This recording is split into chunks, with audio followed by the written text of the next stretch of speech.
today, guys, I'm going to show you guys maybe how to make a San Mai or San Mai, however they want to pronounce it. I always call it San Mai Billet. All right, so still hot.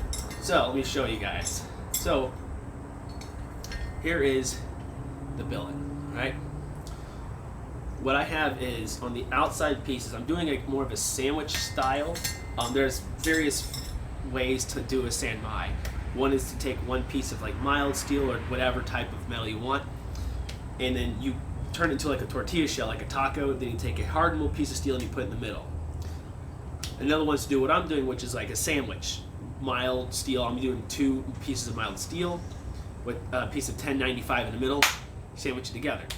And there's another one where you get a metal block and you carve out a channel and you stick it in there. But I'm doing the sandwich method.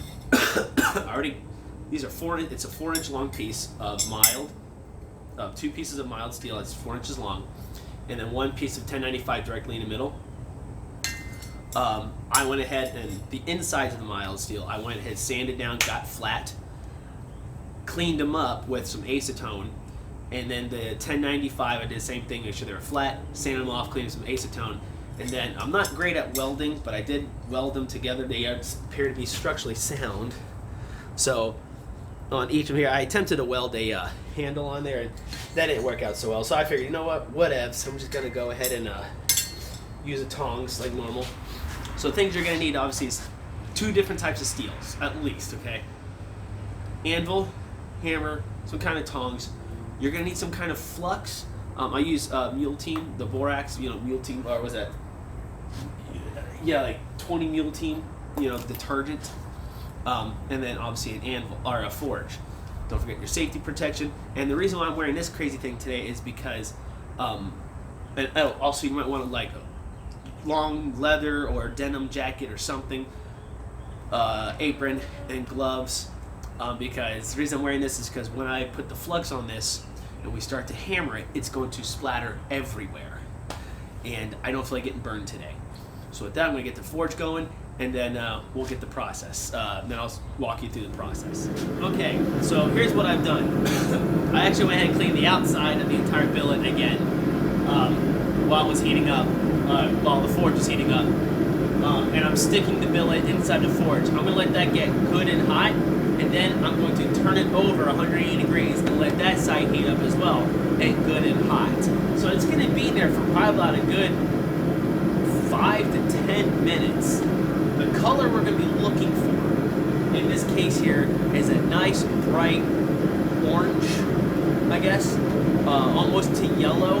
As soon as we take it out, we're going to go ahead and we're going to brush it real quick, drop some flux in there, stick it back in there, and then we need that to get about a nice bright yellow, almost white hot. What we're going to look for is where it looks like it's bubbling and slick on the top of the billet. And then when you take it out, you should see little wisps of like smoke. So that's what we're gonna be going for. So right now, letting it get really hot, and then I'm gonna flip it over, and we're gonna let it get hot some more that way, and then we're gonna take it out, brush it real fast, and then throw some flux on. All right, it's hot enough. I'm gonna go ahead and flip it over. I need a little bigger pair of tongs to grab it, 'cause it's a little wide.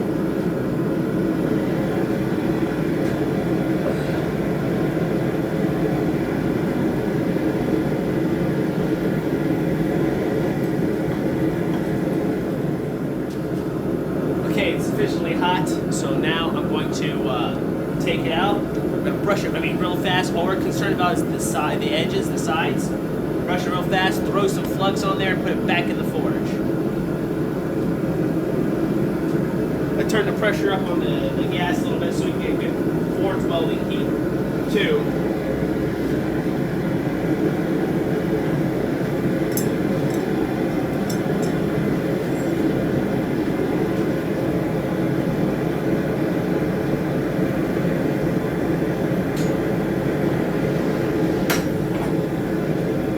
Brush this. Alright. Now, before it scales up,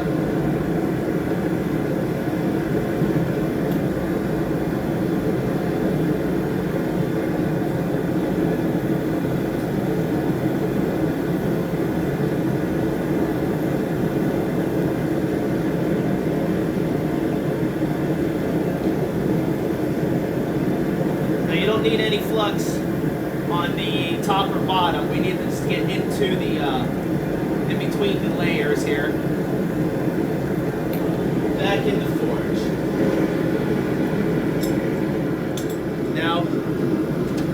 Now what we're gonna do is let it get so it gets really hot, like bright yellow, almost white hot. You want it to get that way, and what you also want to do is the same thing we did last time. Is if you want to take it, flip it around so we can heat up both sides pretty evenly. And once we get ready to forge it and start hammering it, you're going to want to make sure you have long sleeves or something on. So, it's going to be fun. Alright, get ready to flip it.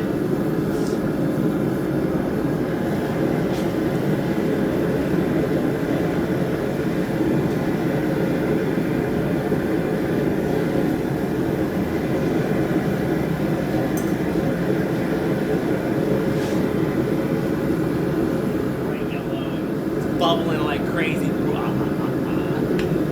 So I'm going to throw my jacket on, and then we'll get ready to do it. So pull it out. We're going to sit down right away. Tap, tap, tap, tap, tap. Nice, easy taps. Also, you want to start in the middle and work your way out. All right? Or up, whichever. We got to get all the flux out from in between the pieces of metal. We don't want any inclusions. We want them out. So start in the middle and work your way out. All right?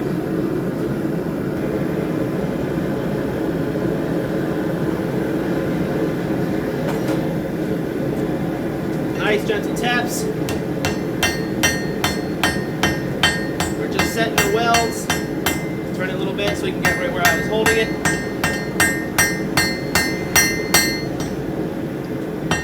Alright. Put it back in the forge. Flux it a little bit. We'll brush it and flux real quick. Welds are in the way there.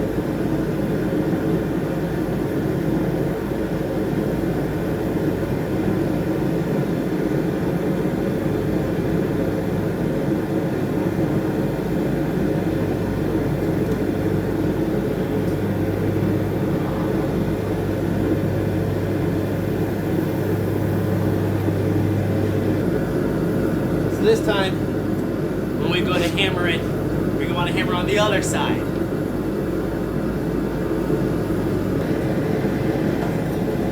Alright. Remember, middle, work your way out. Nice gentle tap to start with. Hit the other side over here a little bit. Alright, so cool down enough. Flux. This next round, what we're going to do is we're going to hit a little bit harder now. Same thing, start in the middle, work your way up, route to the sides. We're just going to hit harder now. Just a little bit harder, not normal forging strength. Alright, a little bit stronger now.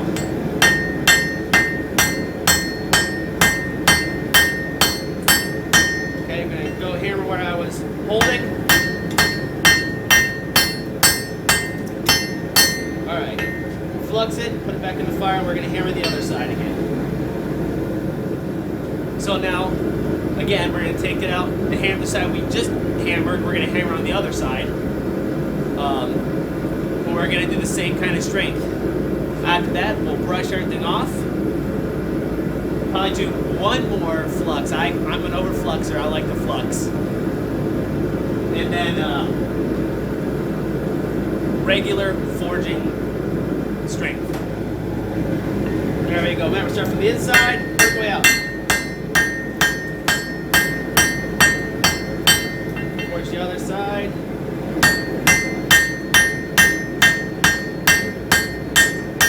Alright, we're going to brush it, flux it, and then we're going to go all out, hammering as hard as we can to set or to start flattening it and really make those welds stick. Break them out. Now this time, you're going to hit like you were forging it, like you're mad at it. Really make the sparks fly. After we do the one side, we'll reflux, flip it over, hammer the other side once it gets hot. After that, I like to let it soak in the fire for about 5 minutes. Let those welds really take hold. Really helps prevent any inclusions, any separation of the metals. So there we go.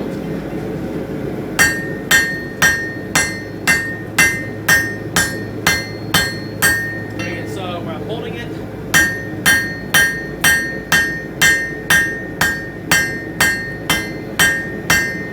All right, flux a little bit.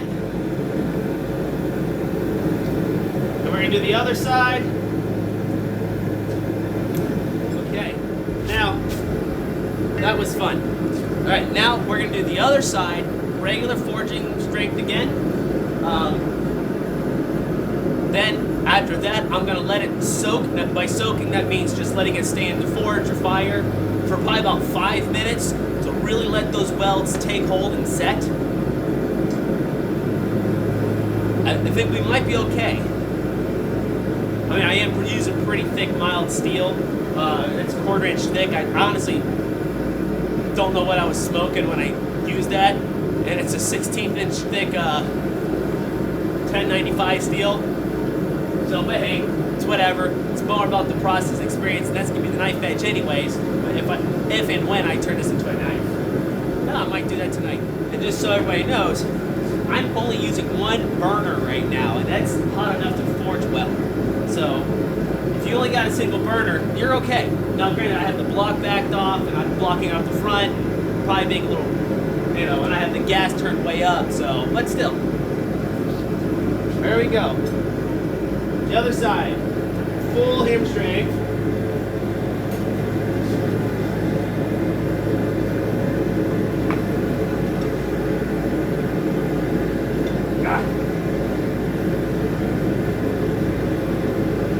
Ooh, that is hot. Getting through the gloves. Problem is it's sticking. It's done. But the flux. All right, here we go. Regular strength.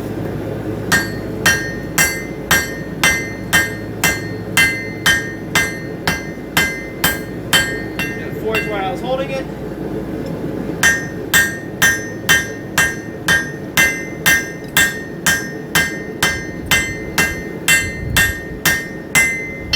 All right. Brush that off real quick, get some of this stuff off.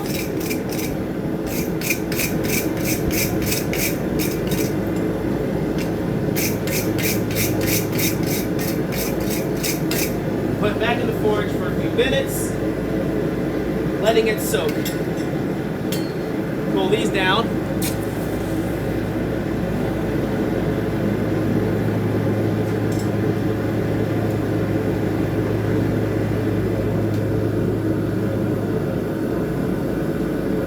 Alright. So like I stated, I'm going to let it soak now for probably about 5 minutes. After that, I'm going to take it out. I'm going to just start forging like normal. I'm going to flatten it out some more. And then what I'm going to start doing is I'm going to start kind of hammering on the edge. So you would hammer it this way. And then I'll probably flip over and hammer this way. And then I'm going to turn it on its side and tap this way. Because if it didn't stick, the welds didn't hold, it will pop open that way.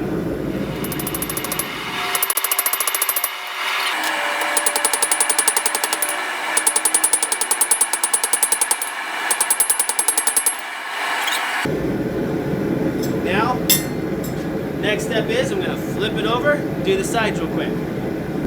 Alright, time to turn it and do on the sides real quick. Make sure the seams don't pop open.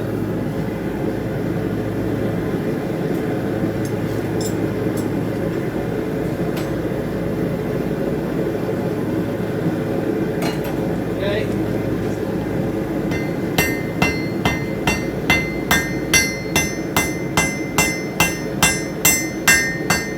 I think they took, because if it didn't tape, I would see it splitting open right now.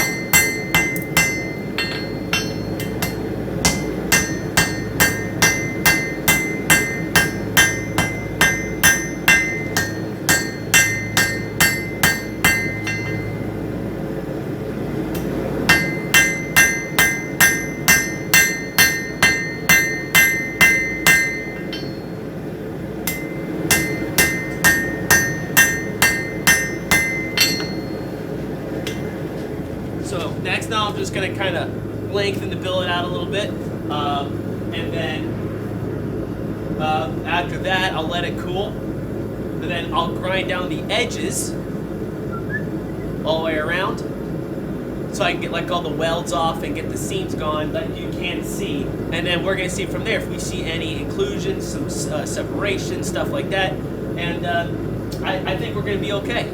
All right.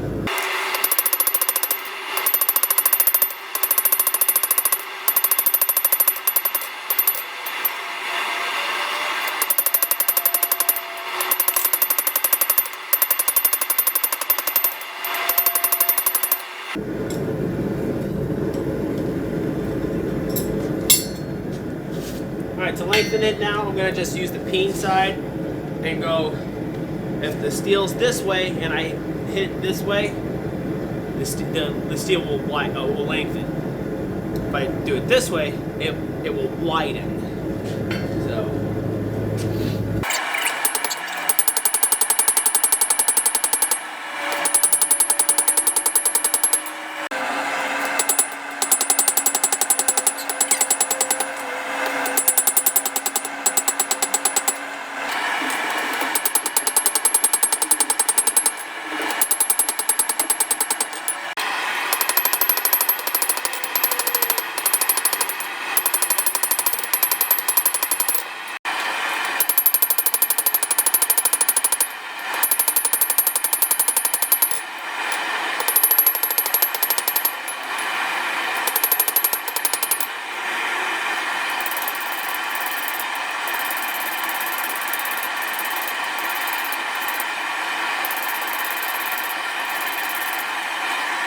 Okay, so made the San Mai Billet, got 2 pieces of mild steel, piece of 1095, cleaned them up, used acetone, stuck them together, put a couple beads of welds on there, got it really hot, fluxed it, light gentle taps on one side and the other side, fluxed it again, of course, one side put in the forge, let it get back up to welding temp, gentle taps on the other side, then do the same thing but with little lighter taps, and then finally full-fledged taps. Then I just kind of forge it as normal, and then I ground the sides down, and we have success. I don't know how well you can see, but you can see the dark line right there, which is the high carbon, and then the 2 lighter ones.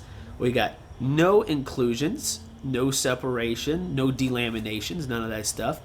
So none there, none on that side, and none on this side. So a successful San Mai Billet. That means now I can turn this into a knife of some sort. Now I've heard rumors that you don't want to forge the points on these and stuff like that, just because it could separate or something like that. I don't know. I'm gonna try to forge it down if I can. I know I won't forge in the bevels because I don't want to thin that out too much, so I'll probably just grind the bevels in since I know where the high carbon part is at. But there you go. So that's how you make a San Mai Billet. Tomorrow we'll make a knife. So that, guys, thank you for watching. This is going to be part 1 of our San Mai build, I guess. And if you like this video, make sure you like it and all that fun stuff. And I'll see you guys later.